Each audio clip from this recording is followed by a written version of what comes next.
How to safely use neuroplasticity in stroke rehabilitation. Neuroplasticity is a fascinating ability of the brain to reorganize itself and form new connections after an injury, like a stroke. This natural process can be harnessed for recovery through structured rehabilitation strategies that are safe and effective. Here are some ways to safely use neuroplasticity in stroke rehabilitation.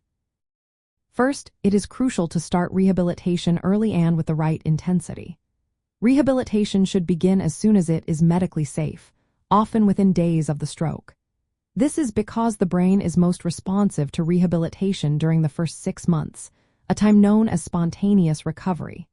However, it is essential to manage the intensity and timing of therapy to avoid overwhelming the brain or causing fatigue.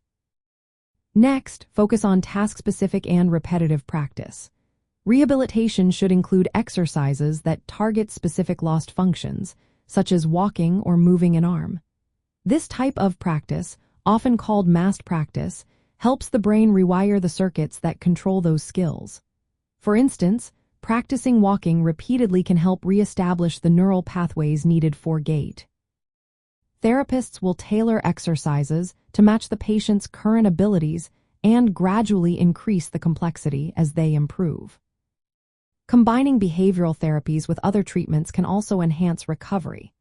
Techniques like constraint-induced movement therapy, where the unaffected limb is restrained to encourage use of the affected limb, can promote beneficial plasticity.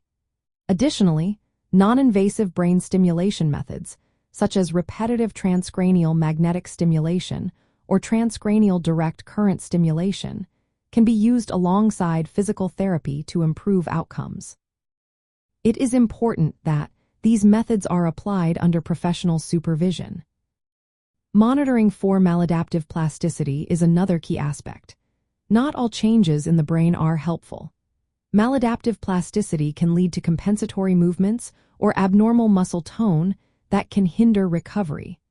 Regular assessments and adjustments in therapy are necessary to prevent reinforcing these harmful patterns.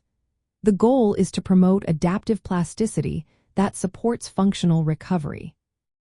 Incorporating aerobic exercise and a healthy lifestyle can also support neuroplasticity. Regular aerobic activity increases levels of brain-derived neurotrophic factor, a protein that encourages neuronal growth and survival. A nutritious diet that boosts brain health can further aid recovery. These lifestyle choices complement formal rehabilitation efforts. Individualizing rehabilitation plans is essential. Each stroke is different, and factors like severity and location can affect neuroplastic potential.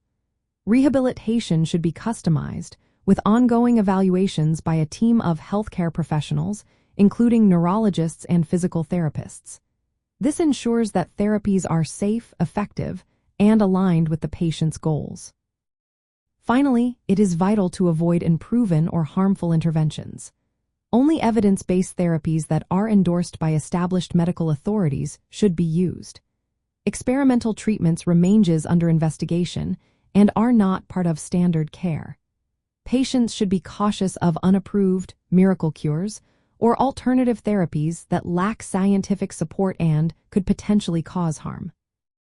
In summary, safely using neuroplasticity in stroke rehabilitation involves starting early, focusing on task-specific practice, combining therapies, monitoring for maladaptive changes, incorporating healthy lifestyle choices, personalizing rehabilitation plans, and avoiding unproven treatments.